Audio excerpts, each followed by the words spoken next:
Sorting is the centerpiece of computer science. We'll start with selection sort. To start, we find the lowest element of the list, that's 1. Then, we find the first element of the list, and swap the two. Now we have a 1-element sorted list, and a 5-element unsorted list. We'll continue doing this for the unsorted list over and over, and as the sorted list grows, the unsorted list will shrink. As you see, once we found the lowest element of the unsorted list, all we have to do is add it to the end of the unsorted list.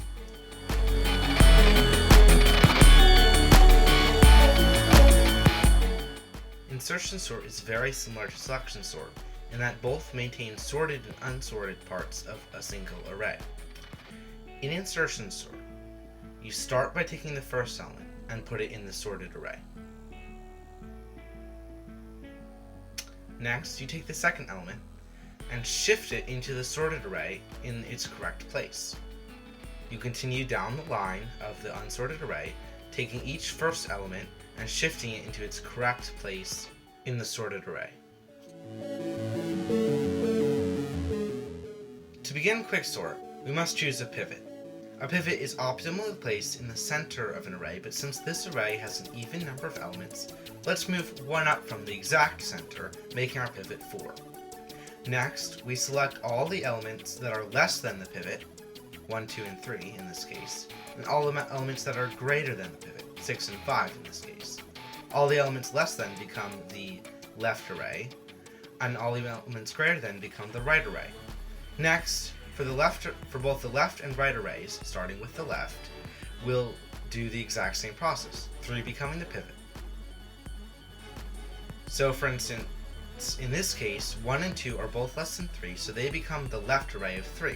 Since that 1 and 2 is already sorted, we can move on to the right array. In this case, 5 goes to the left of 6, it being less than 6. Now we merge all the final arrays. Mergesort is one of the most complicated computer science sorting algorithms.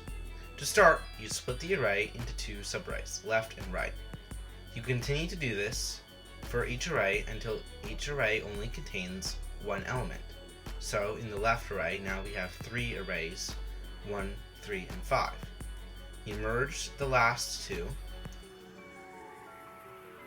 and then merge that one with the last one. In this example, they were already in order.